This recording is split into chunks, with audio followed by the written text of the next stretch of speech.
ఆ ముఖం తదేక్షగా చూడగానే సుమారు ఒక 50 ఏళ్ళు రోజుకు 3 షిఫ్ట్లు 2 షిఫ్ట్లు చేసి నిద్రలేని రాత్రులన్నీ గడిపి ఇలాగా చాలా విశ్రాంతిగా నిద్రపోతున్నట్టుగా ప్రశాంతంగా కనిపించింది ఆ ముఖం. ఎప్పుడో నాటకాల రోజుల నుంచి మేము మిత్రులం. అప్పుడు నేను నాటక రచయితను కూడా కాబట్టి నా నాటకాలన్నీ ఆయన ఆడాడు బ్యాంక్ కాంపిటీషన్స్లో. కొన్నిటికి నేను ఆయనకి డైరెక్షన్ చేశాను. ఆయన రవీంద్ర భారతిలో గ్రాండ్గా ఒక ఫంక్షన్ చేశారండి, రంగస్థల గురువులకి సన్మానం అని. అందులో నేను కూడా ఉండడం నా అదృష్టం. అక్కడి నుంచి తర్వాత రచయితగా నేను రాసిన హలో బ్రదరు, సీతారత్న గారు అబ్బాయి, ఇంకా కొన్ని కిష్కిందకాండ, చాలా సినిమాల్లో ఆయన మంచి వేషాలు పోషించాడు పాత్రలు. తర్వాత నటుడిగా మేము చాలా సినిమాలు చేసాం. ముఖ్యంగా ఎప్పటికీ నాకు అందరికీ గుర్తుకొచ్చే పాత్ర అమ్మ 1వ తారీఖులో నా తండ్రిగా నటించిన పాత్ర. అలాంటి పాత్రలో ఎలాంటి పాత్ర ఇచ్చినా ఆయనకి జీవిస్తాడు తప్ప నటించాడు. ఎన్ని పాత్రలు 800, 900, 1000 వేషాలు వేస్తే అన్నీ దేనికది విశిష్టంగా విలక్షణంగా ఉంటాయి. విలక్షణ నటుడు ఆయన. అందరినీ కూడా ఎంత చమత్కారం ఉందో, చిన్న పొల్ల విరుపు ఉంటుంది, ఆ పొల్ల అగ్గి పొల్ల లాంటిది బగ్గుబంటి ఉంటుంది కూడా. చమత్కారం వల్ల అది చాలా ఎన్హాన్స్ అయ్యి రాణించేవి ఆయన మాటలని నేను. అందుకే చుట్టూ చేరేవారు అందరూ షూటింగ్స్లో ఆయన చుట్టూను. నన్ను మాత్రం ఎందుకో ఒక 1%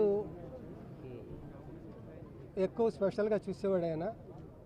నేను నాటకరంగం రోజు నుంచి రచయితను కూడా అవడం బట్టి, సినిమాల్లో కూడా రచయితను కాబట్టి 2-3 చోట్ల నా గురించి ఆయన చాలా గొప్పగా మాట్లాడారు.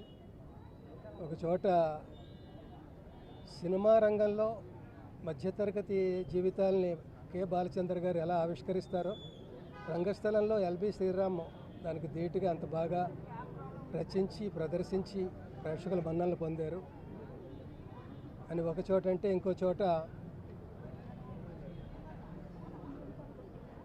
మీరు సరస్వతి పుత్రులు, మంచి గురువుల దగ్గర శిక్షణ పొందారు, మంచి సినిమాలకి రచనలు,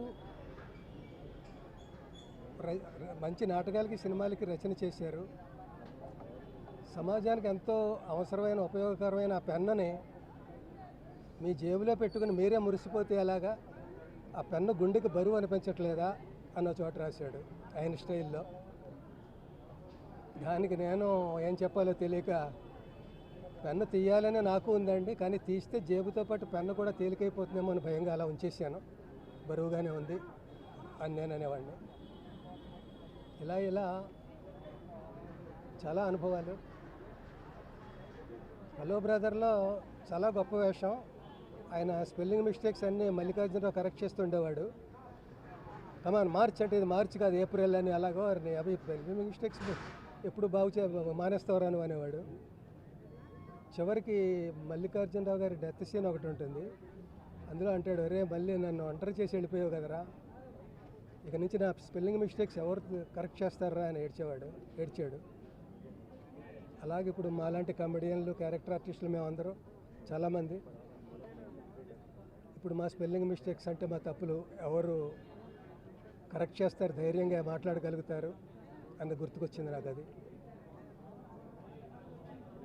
అంటే ఇలాంటి పెద్ద వాళ్ళే ఉంటే, మేము పెద్దవాళ్ళం అయినా కూడా మనకంటే పెద్దవాళ్ళు ఉన్నారని ధైర్యంగా ఉంటుంది.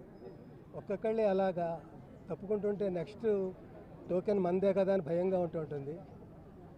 భయంగా ఎందుకు, వెళ్ళిపోయిన వాళ్ళు ఏమో నష్టపోరు, ఇంకా గొప్ప జీవితాలని అనుభవిస్తూ ఉంటారు. మనం వెళ్ళిపోతే అలాంటి దాన్ని అందుకోవచ్చు కదా అని అప్పుడప్పుడు అనిపిస్తూ ఉంటుంది. ఏది ఏమైనప్పటికీ ఒక మహాప్రస్థానం ముగిసింది. ఆయనకి, వారి కుటుంబ సభ్యులకి శాంతి చేకూర్చాలని భగవంతుడు ప్రార్థిస్తున్నాను.